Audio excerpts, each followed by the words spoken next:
आ रहा हूँ अपने चैनल के कैमरे के माध्यम से। यह रेउसा ब्लॉक परिसर की हैं, जहाँ पर आप देख रहे हैं कि खंड विकास अधिकारी विवेक मल त्रिपाठी उपस्थित हैं।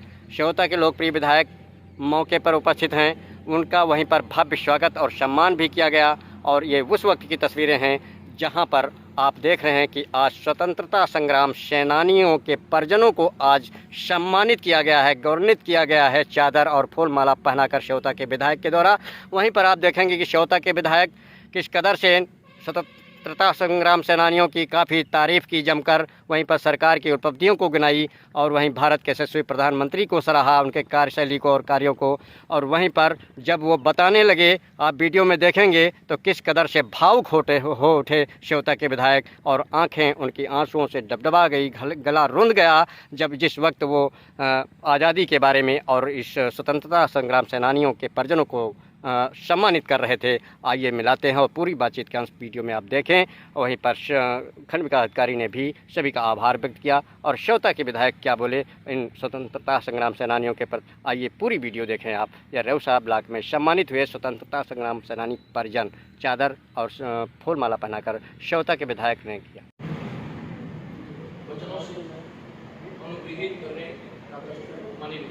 भारत माता की वंदे वंदे वंदे। इसमें यार वो उसको लगा के डॉक्यूमेंट। मोदी जी का सपना और हम भारतवासियों का सपना, भारत और श्रेष्ठ भारत। हमारा भारतवर्ष दुनिया में नंबर 1 था, नंबर 1 बने। इसको लेकर के दिल्ली की मोदी सरकार और उत्तर प्रदेश की योगी सरकार दृढ़ संकल्पित है। उस 100 वर्ष में मनाएंगे, लेकिन हमें भूलने की आदत है। हमारे ऊपर क्या हुआ, क्या गुजरा, समाज के लोगों ने, जिन लोगों ने आजादी की लड़ाई लड़ी, हमारे आपके बीच के जो परिवार के लोगों ने अपने प्राण की आहुति दी, उनको भी याद करने की जरूरत है। के 76 वर्ष पूरे किए।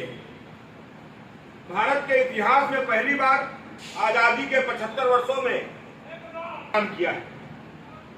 आज हम ऐसे उन लोगों को नमन कर रहे हैं जिन लोगों ने अपने प्राणों की आहुति दी। आज हम उन परिवार के लोगों को सम्मानित कर रहे हैं जिनके दादा, परदादा और पिताजी ने स्वतंत्रता संग्राम की लड़ाई लड़ी, आजादी की लड़ाई लड़ी।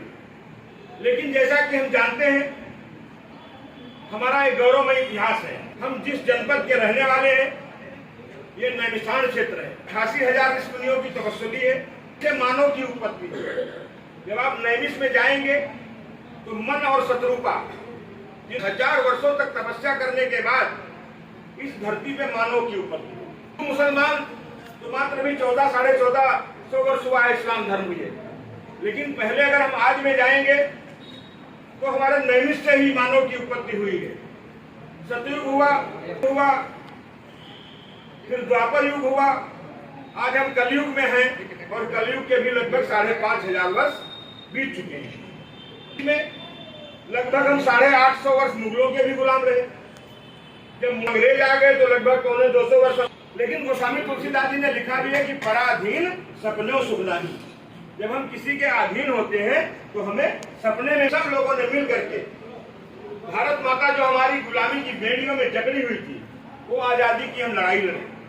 उस आजाद हुआ वो तारीख 15 अगस्त से पहले 14 अगस्त पड़ता है, जो आज का दिन है 14 अगस्त। तो ऐसा मंजर आया कि पंडित जवाहरलाल नेहरू भागना चाह रहे थे और जिन्ना भी बनना चाह रहे थे। मंत्री की कुर्सी को लेकर के देश का विभाजन हो गया। वो इतना भीषण विभाजन हुआ कि वो 14 अगस्त एक दिन पहले पाकिस्तान बन गया। पाकिस्तान में रहने वाले लगभग हमसे हिंदू उधर के इधर आ गए। 60% के आसपास मुस्लिम लोग उधर चले गए। लेकिन कि भाई हम नहीं वहां पे जाएंगे, हम तो यही भाईचारा के हिसाब से रहेंगे। अगर जवाहरलाल नेहरू जिद न किए होते तो आज देश का विभाजन नहीं होता, हमारा पाकिस्तान एक ही होता। 1947 में हुआ है। जैसा कि भी वीडियो साहब कह रहे हैं, जब महाभारत की बात करते हैं, जब द्वापर युग में थे, तो द्वापर युग में तो गांधार की गांधारी, अफगानिस्तान हमारे में था, बर्मा हमारे में था, श्रीलंका हमारे में था, हमारा एक अखंड भारत था।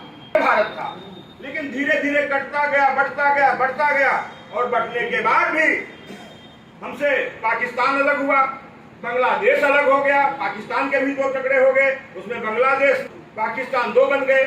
नेहरू के जीत के कारण हुआ। अगर जिन्ना भी प्रधानमंत्री होते तो कोई बात नहीं, उसके बाद फिर अगला प्रधानमंत्री कोई हो सकता था। भारत के प्रधानमंत्री के लिए जो उस जमाने में 14 वोट की जरूरत थी, उन प्रांत में सिर्फ अकेला वोट पंडित जवाहरलाल नेहरू के पास था, बाकी सब सरदार पटेल को वोट कर रहे थे कि इस भारत देश के प्रधानमंत्री सरदार पटेल हो। लेकिन उनकी जिद नहीं मानी और देश का बंटवारा हुआ। बंटवारे के साथ भी 565 ऐसी रियासतें थी जो स्वतंत्र थी। वो चाहे तो भारत के साथ रहे, चाहे तो स्वतंत्र रहे, चाहे तो पाकिस्तान चली जाए। लेकिन अपने अनुभव के साथ, अपने प्रयास के साथ 565 में से 562 रियासतों को भारत के साथ जोड़ा, इसीलिए भारत बड़ा दिखता है। लेकिन 3 रियासत कतई मानने को नहीं तैयार थी, जिसमें एक गुजरात का जूनागढ़ था, हैदराबाद एक थी और एक जम्मू कश्मीर थी। हैदराबाद को और जूनागढ़ को भी सरदार पटेल ने किया, लेकिन जब जम्मू कश्मीर की बात आई, नेहरू बिदक गए और वो हमारे साथ से अलग हो गया। वहाँ का विधान अलग हो गया, वहाँ का प्रधान अलग हो गया। इन्हीं सब चीजों को लेकर के एक देश में 2 विधान, 2 प्रधान, 2 निशान नहीं रहेंगे। वहाँ का निशान भी अलग होता था। हमारा तिरंगा झंडा रहता है, वहाँ अलग रहता था, वहाँ का वजीर आला अलग होता था। इसको लेकर के जनसंघ के डॉक्टर श्यामा प्रसाद मुखर्जी जी ने अपने प्राणों की आहुति दी। हम माता वैष्णो देवी के दर्शन के लिए, हम बाबा अमरनाथ के दर्शन के लिए जम्मू कश्मीर में हमें परमिट लेना पड़ता था, तब हम जा सकते थे। इसका जनसंघ ने विरोध किया और इससे वो कांग्रेस से हट करके अलग आ गए। लेकिन आज इतनी काली रात थी कि पूरे के पूरे हजारों नहीं लाखों लोगों को जिंदा काट करके उधर से पाकिस्तान से हिंदुओं को ट्रेन में भेज करके इधर भेजा गया। इतना बड़ा कोई विभीषिका आज तक आई नहीं है। और उसी को लेकर के आज हमें सोचने की जरूरत है, गौर करने की जरूरत है कि हम कहीं फिर न बटने पाए। मजहब नहीं सिखाता आपस में बैर रखना, लेकिन हिंदी है हम वतन है, हिंदुस्तान हमारा। सर भी पढ़िए। आपने देखा होगा आज मोदी तरीके से सबका साथ, सबका विकास और सबके विश्वास के साथ आज बिना भेदभाव के, चाहे वो जो मोदी जी का संकल्प है, हम पुनः भारत को विश्व गुरु बनाएंगे, दुनिया में भारत नंबर 1 बनेगा। आज मोदी जी के नेतृत्व में आप देख रहे हैं, जब मोदी जी जाते हैं विदेश में तो दूसरे देश का राष्ट्र अध्यक्ष प्रधानमंत्री मोदी जी के पैर छूता है। पैर छूने की पद्धति भारत के अलावा कहीं तो नहीं है। हर देश में तो हाय हेलो हाथ मिलाना होता है, लेकिन भारत के लोग, ये जो पुरानी हमारी सभ्यता है, इसलिए हम ये कह सकते हैं हम फिर पुराने अपने दौर की तरफ जा रहे हैं। लेकिन मोदी जी का ये भी कहना है, हम नंबर 1 जब बनेंगे, नंबर 1 बनने की शुरुआत हमारी गांव से शुरू होती है, अंत्योदय से शुरू होती है। जब अंतिम पायदान पे वो व्यक्ति, वो गरीब व्यक्ति, जब वो खुशहाल होगा, तभी एक कोई देश नंबर 1 बन सकता है। वैसे नंबर 1 नहीं बन सकता है। नंबर 1 बनने से पहले कोई हमारे देश में भूखा न रहे। आज सरकार की योजनाएं हैं, जिस तरीके से 2-2 बार राशन, हर व्यक्ति को छत मिले, उसको लेकर के प्रधानमंत्री आवास, कोई बहू बेटी बहन खुले में शौच के लिए न जाए, इसके लिए शौचालय की व्यवस्था, हर गांव-गांव तक रोड बने, इसकी भी चिंता करना, हर गांव तक, वो गांव के एक व्यक्ति नहीं, गांव के बड़का आदमी नहीं, जो सबसे गरीब, वो बूढ़ी माँ, दलित समाज, वंचित पीड़ित की जो गांव के किनारे कुटिया है, उस कुटिया तक जब बल्ब जलेगा, जब उसके दरवाजे तक रोशनी बनेगी, तभी हमारा देश भारत नंबर 1 बनेगा। ऐसे नहीं बनना है। इसको लेकर के आज धारा 370 समाप्त करके हमारे आदरणीय मोदी जी ने, आदरणीय अमित शाह जी ने आज एक भारत, जो श्रेष्ठ भारत का सपना था, कश्मीर से लेके कन्याकुमारी तक और अटक से लेके कटक तक, वो हम भारतवासियों के लिए पूरा करने का काम किया है। मित्रों, इसी के साथ अब हमें ये सोचने की जरूरत है कि जिन लाखों लोगों ने अपने प्राणों की आहुति दी है, उस विभाजन की विभीषिका सोचिए, जो लोग पाकिस्तान से भागे थे उनके घर द्वार कैसे कैसे सब कुछ छोड़ करके अपनी जान बचा करके भागे, और उसके बाद भागने के बाद आधे वहीं छूट गए, उनकी महिलाएं वहां छूट गई, कुछ को पकड़ करके बच्चों के तो सर कलम करके ट्रेनों में लाद करके भेजा गया। इसलिए वो जो उस समय जो विभाजन की नफरत और हिंसा और तबाही मचाई गई थी, ऐसा मंजर कभी ना आने पाए, इसलिए हमको होशियार रहने की भी जरूरत है। और जो हमें बंटवारे का काम करते हैं, जो विभाजन की नीति अपनाते हैं, फूट डालो राज करो, उस फूट डालो राज करो की नीति से हमको अलग रहने की जरूरत है और हमें पूरी तरीके से सोचने और समझने की जरूरत है। आज मोदी जी के नेतृत्व में दुनिया में आप सोचिए इतने वर्ष हो गए, आज मोदी जी ने आप लोगों को जो ये सम्मान मिल रहा है, अगर मोदी जैसा प्रधानमंत्री न होता, योगी जी जैसे मुख्यमंत्री न होते, तो आपके बाबा ने किया था ना। आज तीसरी पीढ़ी का अगर सम्मान इस कमरे में हो रहा है यहाँ पे, तो ये मोदी जी की देन है कि हम भूलने एक गाना बजता है कि दे दी मुझे आजादी बिना खटक बिना ढाल, साबरमती के संत तूने कर दिया कमाल। तो अकेले संत ने नहीं कमाल किया, अगर अकेले संत ने कमाल किया तो नेताजी सुभाष चंद्र बोस कहाँ है, जिन्होंने कहा था तुम खून दो हम तुम्हें आजादी देंगे। बताइए भाई, कहाँ है सुखदेव, कहाँ है राजगुरु, कहाँ है सरदार भगत सिंह, जो 21 वर्ष की आयु में भारत माता जो गुलामी की बेड़ियों में जकड़ी थी, उसको स्वतंत्रता कराने के लिए फांसी का फंदा चूमे थे। और मुस्कुराते मुस्कुराते कहा, जब उनकी माँ ने पूछा मिलने गई अंतिम इच्छा, तो कहीं माँ से मिलना है। जब माँ जाती है, माँ की आंख में आंसू निकलता है, तो सरदार भगत सिंह कहते हैं, अरे माँ तुम्हारा लाल तो भारत माता के श्री चरणों में बेड़ियों में जकड़ा हुआ था। उस भारत माता को छुड़ाने के लिए आप तो जन्म देने वाली माता हैं, लेकिन हम भारत माता को समर्पित होने जा रहे हैं।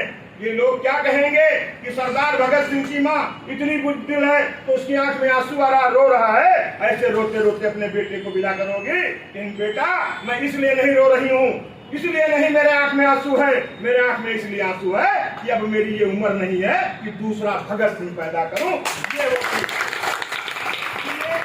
मैं आप सबको यही बताने आया हूँ, कहने आया हूँ। भाई वीडियो साहब का आग्रह किया था कि आज इस कार्यक्रम में, हालांकि मुझे सीतापुर रहना था, लेकिन कोई भी कार्यक्रम होता है, जब हमारे देवसा में कार्यक्रम होता है, हमारे ब्लॉक में कार्यक्रम होता है, मेरी विधानसभा में कार्यक्रम होता है, तो कोई दुनिया का कार्यक्रम छूट जाए, हम अपने लोगों को नहीं छोड़ सकते हैं। तो गौरव आपके सम्मान करने का मिला, हो सकता है सीतापुर दो जाते, लेकिन आज जब आपके बीच में बैठता हूँ, अपनों के बीच में बैठता हूँ, कि आपने हमें इस लायक बनाया कि आज दूसरी बार आपकी सेवा करने का मुझे अवसर प्राप्त हुआ, इसलिए कोई अवसर वो न जाने पाए, इसलिए मैं आज आपको जो सम्मान दे करके, कि हमें भी मालूम हुआ कि आज हमारे कितने लोग थे कि जिन लोगों ने स्वतंत्रता संग्राम के सेनानियों के साथ लड़ाई लड़ने का काम किया था, इसलिए जो आपको सम्मान देके मुझे गौरव की अनुभूति हो रही है, मैं अपने आदरणीय प्रधानमंत्री जी को हृदय की गहराइयों से, अपने गृह मंत्री जी को साधुवाद दूंगा कि उनके मार्गदर्शन में,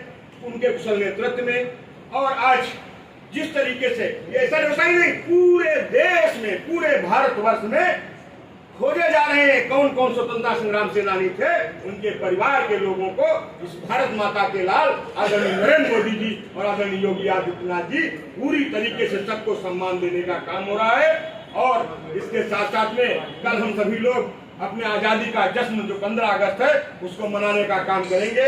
दिल्ली की मोदी सरकार, उत्तर प्रदेश की योगी सरकार, जो आप सबके लोगों के चेहरे पे जिस तरीके से आपने कमल का बटन दबा करके मोदी जी को दूसरी बार प्रधानमंत्री बनाया, उसी तरीके से आने वाले समय में हम फिर से गौरवान्वित होने वाले हैं।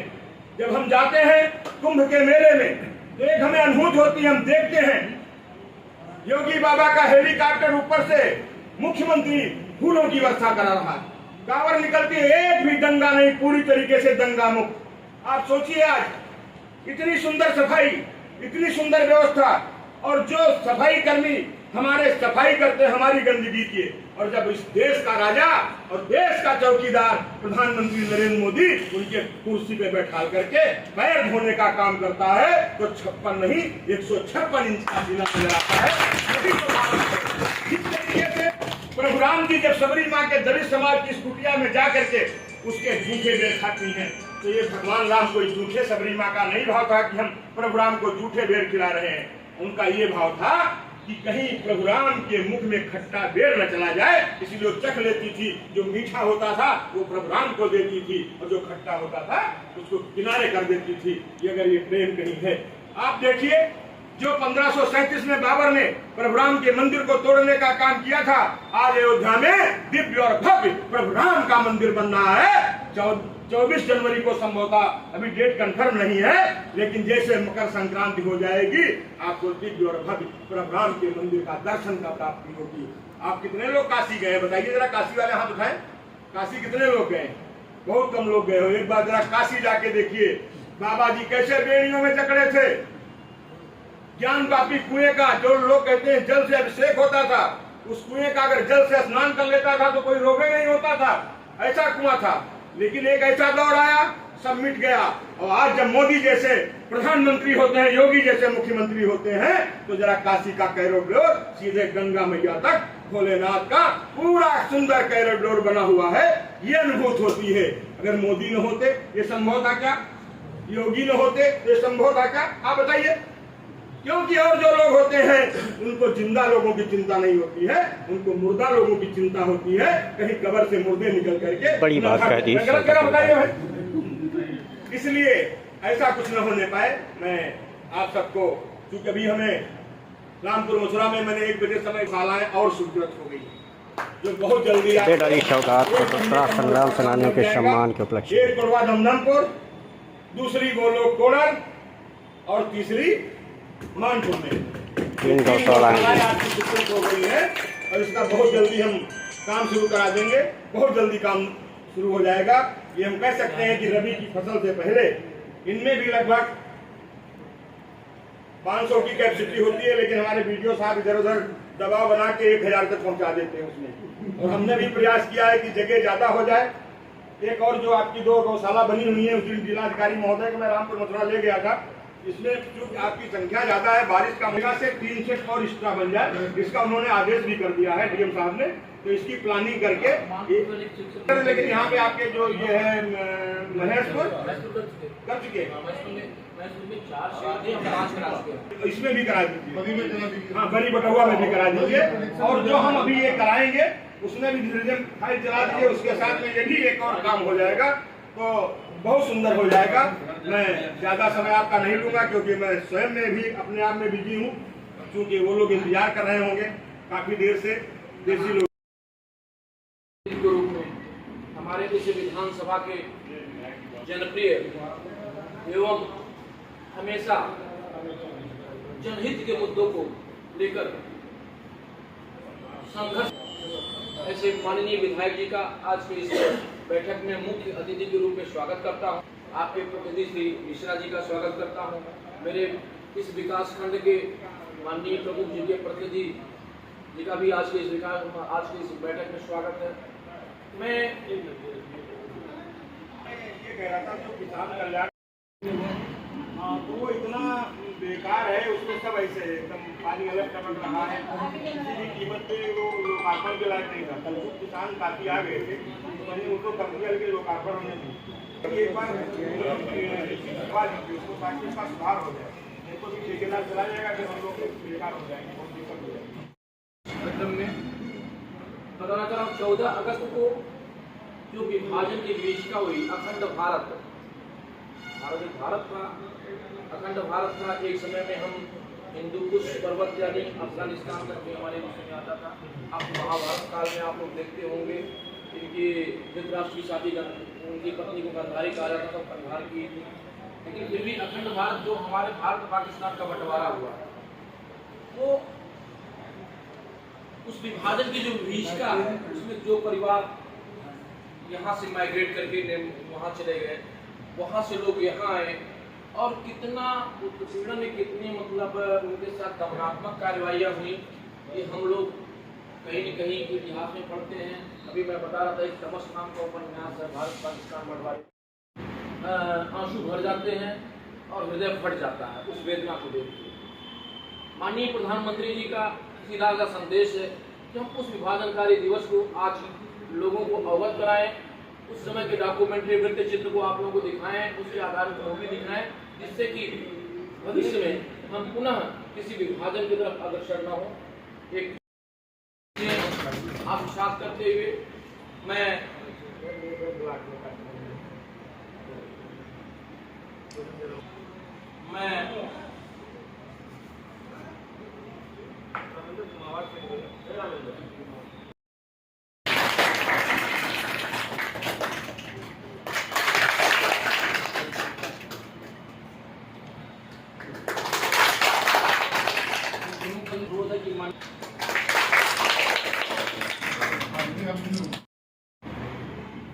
उन स्वतंत्रता सेनानियों को याद करने के लिए आज की जो बैठक बुलाई गई है, विभाजन विवेश का याद दिलाने के लिए जो बुलाई गई है, उसके क्रम में मैं उन समस्त सम्मानित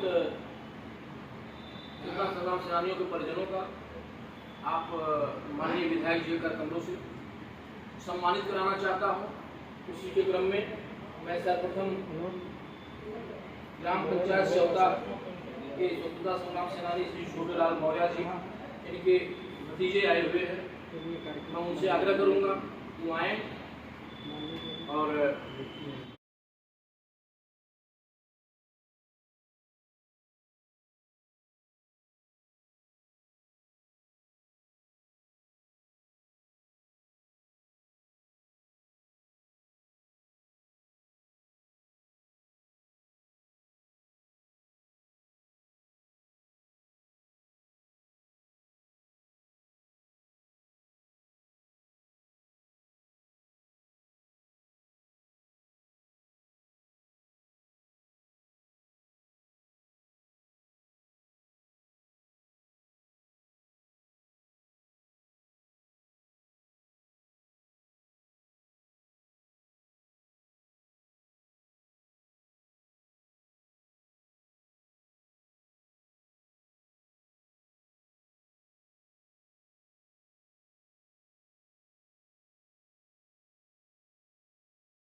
अपने प्राण गंवाए, कुछ लोग तो जेल में डाल दिए गए थे, कुछ लोगों पे लाठी डंडा यातनाएं सही।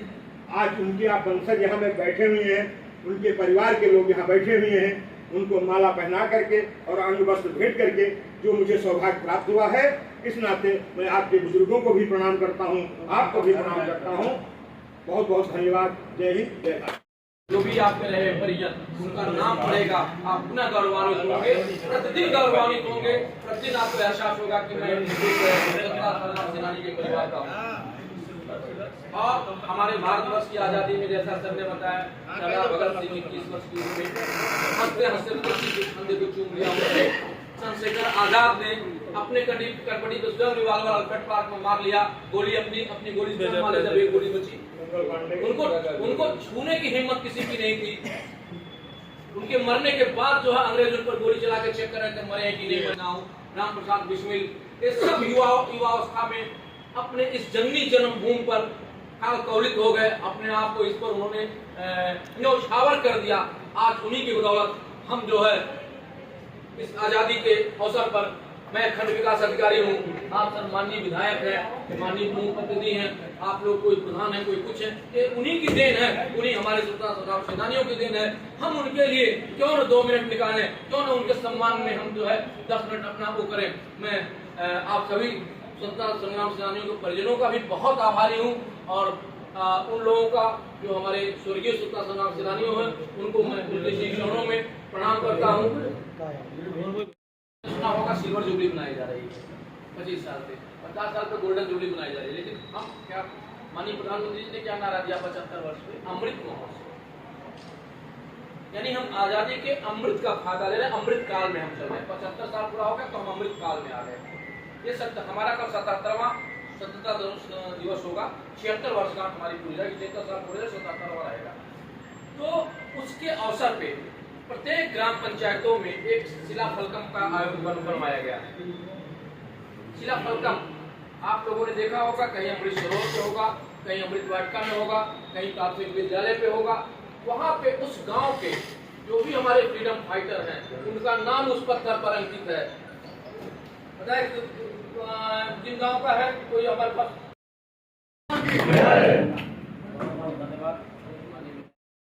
सब 2023 में हम लोग खड़े हैं। आप सभी लोग ये भली भांति जानते हैं कि हम 15 अगस्त के दिन आज़ाद हुए थे, किंतु मैं आप लोगों का ध्यान आकृष्ट करना चाहूँगा कि हम लोग नहीं, हमारे का आवश्यकता है, हमारा सर पढ़ना है ना मैडम। तो आज जो 14 अगस्त